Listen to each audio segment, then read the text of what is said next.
London, 1831. The fog curls around the spire of St. Paul's Cathedral. To tourists, it is a monument. To forensic historians, it is the scene of a crime hidden in plain sight. We are taught to remember a golden-haired child and a harmless lesson about privacy. But the archives reveal a starving vagrant tortured by fire and water, then impaled on that very steeple as a public warning. This is not a nursery rhyme about manners. It is a manifesto of state-sanctioned murder, written to teach children that in Victorian England, the penalty for hunger was extermination. A golden-haired child wanders through sun-dappled woods, discovers a cottage, samples 3 bowls of porridge, tests 3 chairs, tries 3 beds. When the bears return, she wakes, startles, flees through an open window into the safety of narrative ambiguity. We were told this was about boundaries and consequences, about the gentle lessons of trespassing and the mercy of escape. We were lied to. In 1831, Eleanor Muir, daughter of a barrister, fluent in the language of law and punishment, committed to manuscript a different story entirely. Her protagonist was not a child, not golden-haired, not innocent. She was an old woman, deliberately trespassing, consuming resources not her own, damaging property with calculated disregard. And when the bears discovered her, there was no window left open, no escape velocity. Instead, they debated her execution with the procedural calm of magistrates weighing sentencing options. First, they attempted to burn her alive. When she survived the flames, they tried drowning. When she crawled from the water, they impaled her body on the iron spire of St. Paul's Cathedral, where she remained, suspended above London, as both corpse and warning. This was the original Goldilocks, not a fairy tale, a legal parable, an execution manual dressed in children's verse. By 1850, illustrator Joseph Kundal had performed the necessary surgery. The old woman became a young girl. The execution became an escape. The warning became a whimsy. Victorian society needed to forget that its bedtime stories had once functioned as propaganda for class extermination, that the porridge was never about temperature preference, but about the criminalization of hunger itself. 1831, the year Eleanor Muir bound her manuscript. 16 years since Waterloo had vomited discharged soldiers back on English soil with no land, no wages, no place in a new industrial order.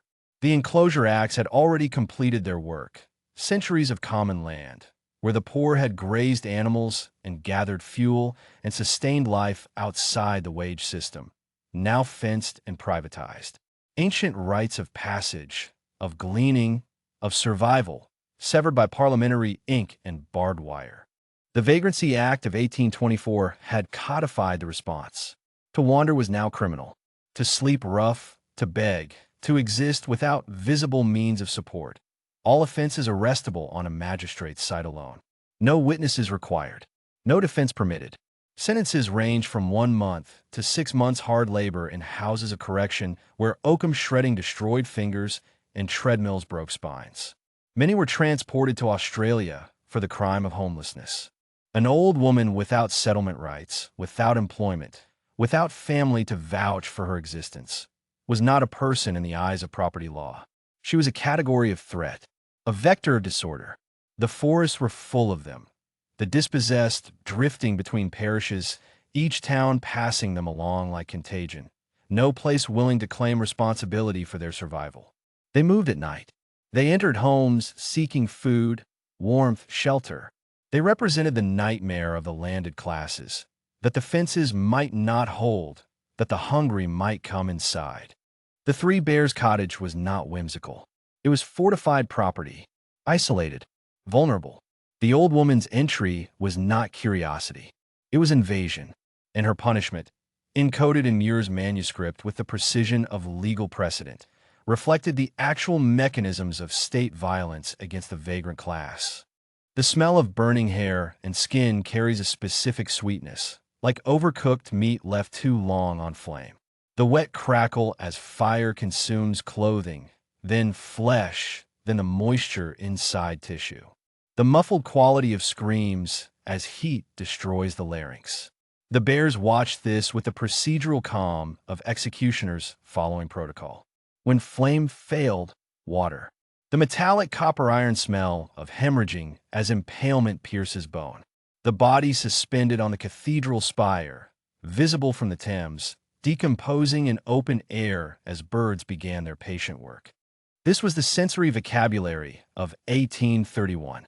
This was what Eleanor Muir encoded as verse, not metaphor, memory.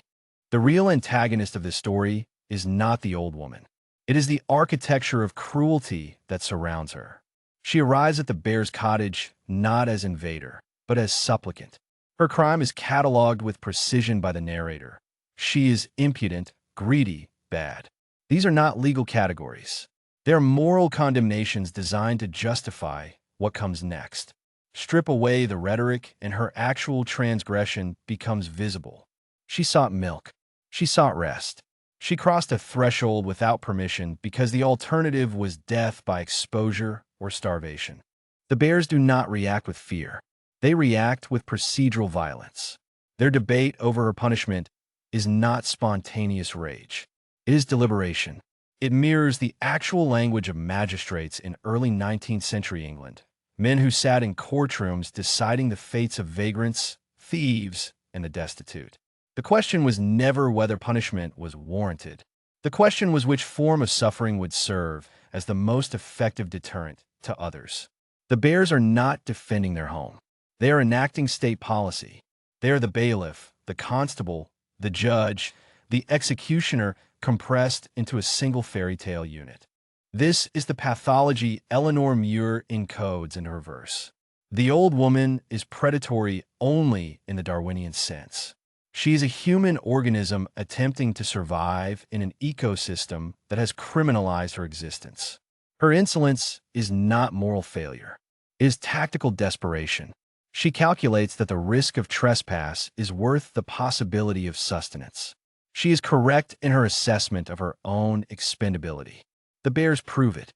What makes this tale so disturbing is not the violence itself, but its casualness. The bears do not act in heat or panic. They act with the cold efficiency of a system designed to eliminate surplus populations. The old woman is not a person to them. She is a category. She is vermin. She is waste. And the appropriate response to waste is disposal. The fairy tale does not question this logic. It celebrates it. The bears are the heroes. The old woman is the problem solved. This is not fantasy. This is documentary. Now we turn to the methods. Muir's 3 attempted executions are not whimsical exaggerations. They are torture protocols drawn directly from the legal and extra-legal practices of her era.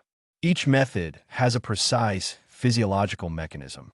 Each method has a historical precedent. And each method is designed not merely to kill, but to maximize suffering and public visibility. Burning.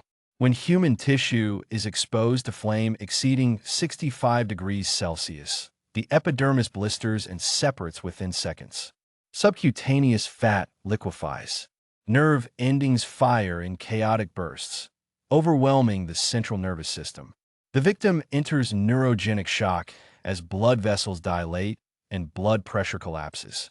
If death does not occur within 3 to 5 minutes via cardiovascular failure, the victim inhales superheated air and combustion byproducts. Smoke inhalation causes chemical pneumonitis. The alveoli in the lungs fill with fluid. Oxygen exchange ceases.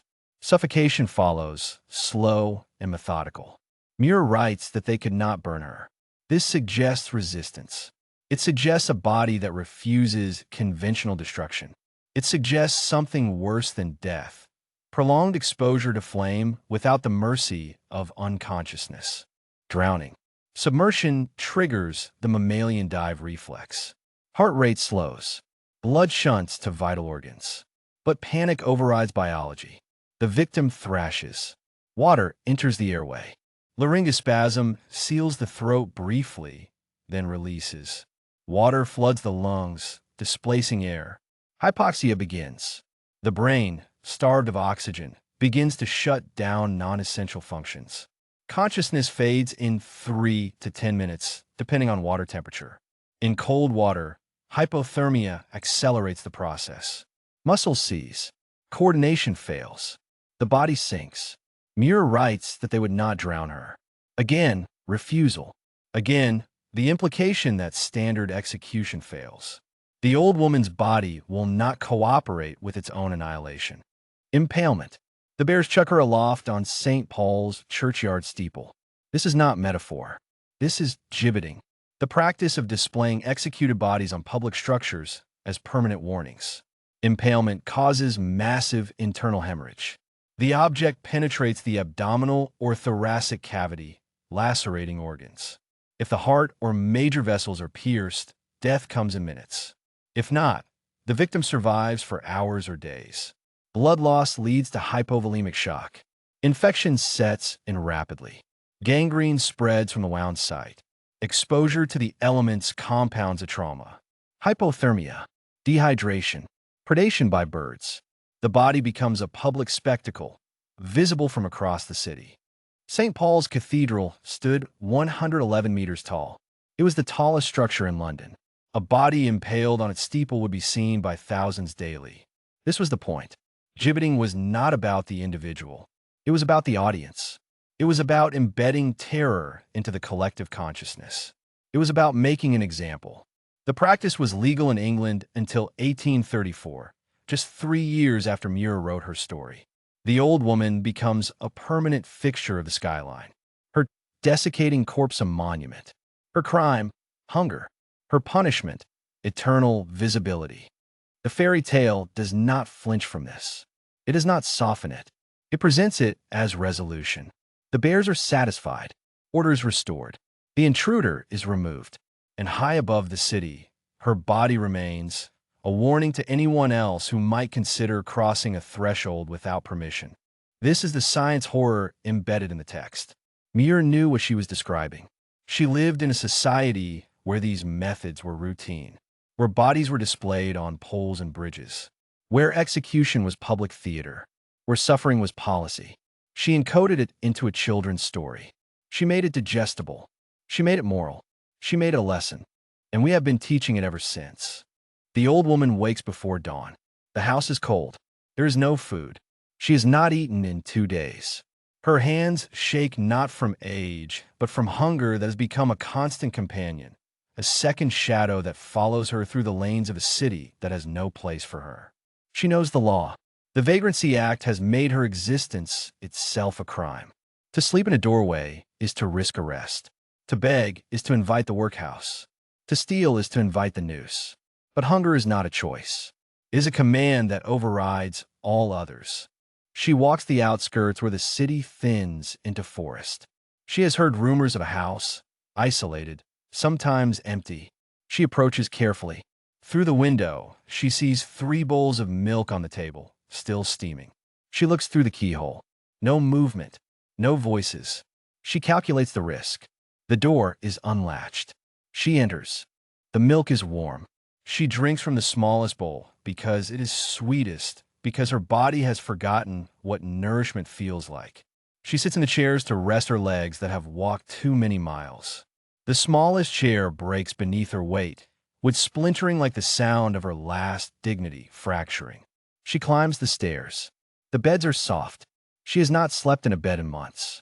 She lies down in the smallest one, and sleep takes her instantly, the kind of sleep that comes only to those who have been awake too long. She does not hear them return. The bears find their door open, their milk consumed, their furniture broken, their most intimate space violated. They climb the stairs.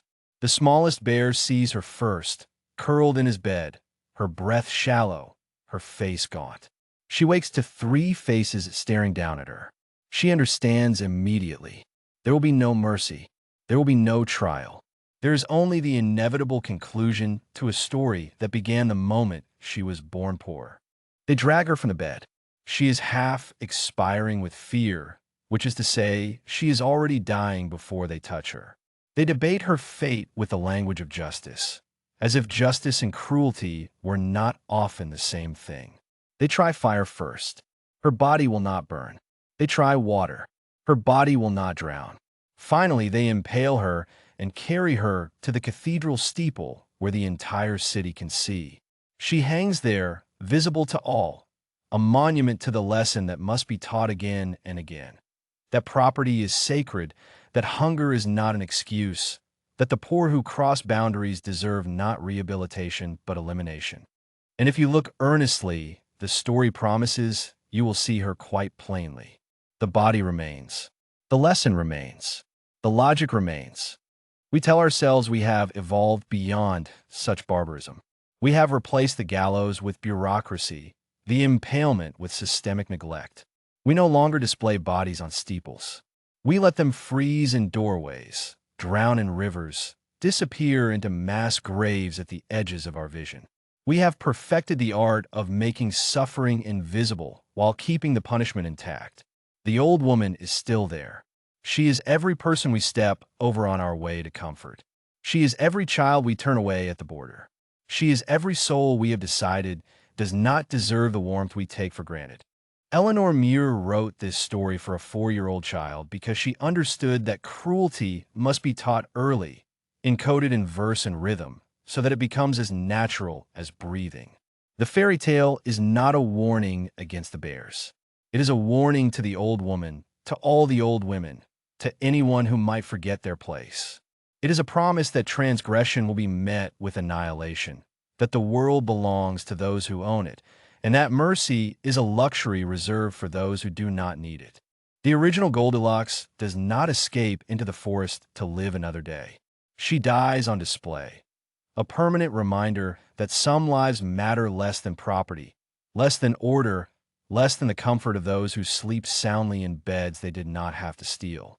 We have not outgrown this story. We have simply stopped admitting we still believe it. The impaled vagrant is not a relic of a crueler age. She is the foundation upon which we have built our civilization, the body we refuse to take down because to do so would require admitting she was ever human at all.